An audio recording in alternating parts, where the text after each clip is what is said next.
What does the heavyweight division need right now? Well, the heavyweight division, I think, needs is more entertainment, more excitement, and that's what this fight take place. You know, we got two gladiators, you know, get ready to battle at the Coliseum. We could say, you know, back in the days, it was the Coliseum where they fought it out, and that's what it is. This why this is the most highly anticipated heavyweight bout that's been made in a long time now, because two guys that's ready to rip each other's heads off. And that's what people love. They love that. How brutal that may sound, but this is what makes the division rise. This make the heavyweight division what it is. People want to see knockouts, and especially with my ratio of 100% knockouts. I have built this statue of myself as knocking everyone out. So when they hear a Deontay Wilder, they want to see, can he live up to the last fight?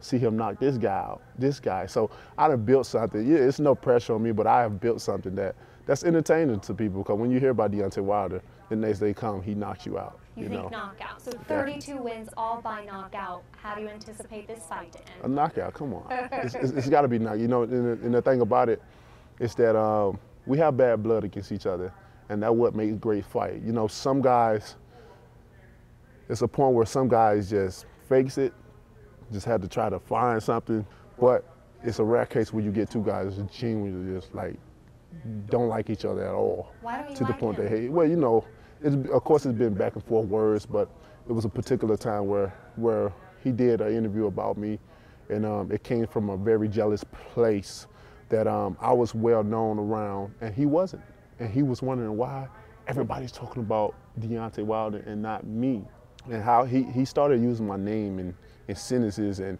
how he was so grimy with his voice and so angry with, well, I'm gonna show them that Deontay's nothing, I'm gonna knock him, you know. And I felt a certain type of way when I felt it, because I know there was jealousy, you know, he was envying me, but the way that he described my name in sentences that he did, he felt so much pain in his voice towards me. I felt an ill will right immediately. So I said, when I see him, I'm gonna confront him. You know, he brought the other side of me out, you know. And when I saw him, I confronted him, and I told him, if he wins this vacant belt, that I'm coming for him, I'm gonna whoop him. You know, I may say it in different terms of that, but that's the clean version. I told him I'm gonna get him. And from that point, it started a big ride here at the MGM Grand, a commotion. But then again, people didn't know who we were. They thought I was arguing with a fan. And they were like, don't argue with the fan. No, don't argue with him, man, it ain't worth it. You know, people were saying, yeah, the fan's not worth it. They didn't know who we were. You know, and that was just jealousy. So from that point on, it's just been leading up, and to this point now, it's so much talk been towards me and me towards him. It's like my people, my trainers, like they don't really get involved. They don't have to speak badly about another fighter. We don't do that. They keep it more professional. Now that's my job, because I'm gonna get in there and fight. But his team, manager, trainers, they kind of speaks to him, you know, psychologically, you know, and he don't have a brain to really think on his own, so he only repeats what they say and come back, because his words are not fluent enough. He can't have a great comeback, so he only listens to what his trainers tell them. But the thing about it, his trainers and the managers, they can say what they want, but guess what? At the end of the day, they can't get in the ring and fight for him. They can only make it worse for him, and that's what they have done. They have made it worse for him. So on that night of the fight, the 17th, it's gonna be, oh my God. I feel like I'm born to do this. You know, I feel like I've done this before, you know, in recent past time of my life, and now I'm reliving it again. It's just, you know, I'm so excited.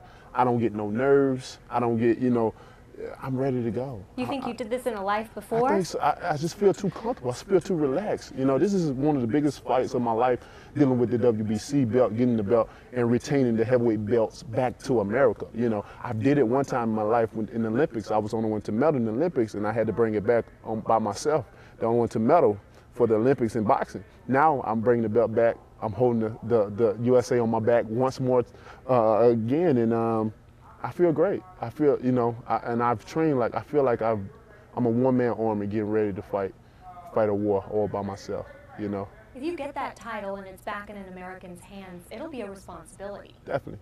How do you plan to address that or uphold that responsibility? Well, like I am, you know, nothing gonna change about me.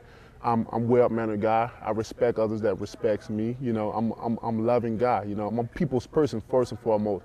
And that's a lot of things as far as boxing is concerned, people, hold that superstition about boxers, period, because they feel like, oh, they are boxers, that they automatically mean or have this persona about themselves. But fighters actually are one of the best guys to be around. They all silly. For me, my personality, first nature is silliness. I'm a type of person that if we're in a restaurant together, I bust out singing, and get all the attention from everybody and make them laugh. I like to, and people around me, I had to tell people, even when I'm around people, and I tell them don't fall in love with me because I'm a guy that easily to fall in love just because of my characteristics about myself, the energy that I have, the positiveness. I don't surround myself by negative people. I love to be about positive energy kind of type of people because that's what type of person I am, So you got some traces of Ali when it comes to personality and dealing with the public. Well, yeah, we want to see, there would be no one like Ali, but, and I wouldn't dare compare myself to him. I always want to be better than the ones that came before me. So even though that's a tough act to follow, but that's how I set my goals. I set it so high that the naked eye can't see it from happening. So if the naked eye can't see something happening, it's automatically labeled impossible. But I tell people all the time, I know a man that make the impossible possible. That's my Lord and Savior, Jesus Christ. So I'm going farther than what they've done before me, try to make it better than what they've done. So now that I can set an example for the up-and-comers that's following behind me, so they goals to be better than me, before, at the end of my career. And more about those who've come before you. So many of the fighters have confronted in the ring, maybe it be a bad background, hard childhood, poverty. Those are the issues that drive them, their inner demons. Correct. That they have that hunger. Where does your hunger come from? Mine's come from my daughter. When I was 19, I was playing ball in college and stuff, and I had a daughter that was born with spina bifida. So that was a life changer for me. I had to change up. I dropped out of college. I stopped playing sports and stuff because I felt like she was my sport, and I felt like school was always an opportunity for me to go back. I got to support this little girl. And the long story short, I walked into the gym and gave it all I had, 110%. Anything I do in life, no matter if I was flipping burgers at a fast food restaurant, I was going to be the best burger flipper there or whatever. That's just my mentality. A hard worker, I've known that if I work hard, I get anything and accomplish anything that I set forth to doing. And nothing ever been given me in life. I don't know what it is to be given unless it's hand-me-downs. My life, I can't have the story as some fighters that have had to fight their way out of poverty or grew up in a bad family or household. I wouldn't dare sit here and say that's my story. Everybody has a different story. That's one of my stories. Of course, I grew up been in rough situations in my life. Of course, I had to fight so many times, of course, but I had a loving family that taught me right from wrong, that say love everybody. Everybody's equal, love every, you know what I'm saying? So my family was they taught me the right things, They gave me the tools to success, and now I give my kids tools to success so they can live on through their life, but it's going to be up to them to use the tools that I give them. So, but that's my drive. I promised her when she was 1 year old that is going to be a heavyweight champion of the world, and I'm going to be able to support you beyond belief. Now I'm able to support her beyond her belief, but I still want to fulfill that promise of being a world champion, heavyweight champion of the world, and now I can make it a reality now. You talked a little bit about love. You got to get rid of that when you step in the ring, though. Correct. Stiverne. Correct. You haven't gone past the fourth round. You haven't had to because you've knocked everybody out. But if that is part of Stiverne's plan to take you into a little bit of deeper water, how have you prepared for that? Now, that would be no problem. I have many questions about me that people want many answers. And one of the questions is, can he go past 4 rounds? And the other one is, if he get hit, can he take a punch? And I find it's foolish for people to ask of that, which I understand why they ask, but it's foolish on the end of, I'm an elite athlete. This is what I do. This is my job. I take this seriously. Do people really think I go in the gym and just train 4 rounds? I guess just to be the 4-round king or have that title, are they serious? I train 12 rounds is nothing for me.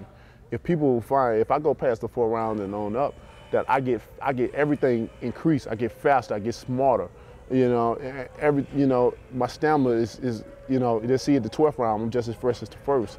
But I think, maybe it's a reason why I'm finishing everybody under 4, because the way I train, the way my body is, the way that I take everything so seriously when it comes down to training and being the best, because I always train from to be good to great, that it maybe helps them guys out, because if I go any more rounds further, somebody can really get hurt taking these punches. This is one of the most difficult sports in the world, you know, boxing. You know, so and keep in mind, the head is not meant to be hit in the first place. So if you taking punishment from a guy like me from 1 round to 12, the outcome is not gonna be good. Because I done heard a lot of guys just going 4 rounds, breaking bones in their face from rupturing their ears to breaking the wrist, and the list goes on. So just imagine if they endure that punishment for 12 rounds or something like that. Last question. You are younger, you're taller, you have a bigger reach. How would you... And I'm handsome. More handsome. How would you prepare for yourself if you were Stiverne? How will I prepare for it? That's scary. I mean, how do you prepare for a ghost, an unknown, somebody you don't know much about, that haven't done enough rounds to even see anything? Only thing you can prepare for is not to position your head in a certain spot to get knocked out. That's scary. That's scary to prepare for an unknown, you know, and I wouldn't know how to train for me. Only thing I could do is do the one-on-one fundamentals of boxing and do what I gotta do as far as in the ring, and just keep applying what I know to work on as far as maintaining a great jab or being smart or having nice movement. That's the only thing they can prepare for, because there's nobody in the world that can come in sparring camp and that can emulate me. It's nobody. Thank you so much. And praying at night, maybe 3 times a day.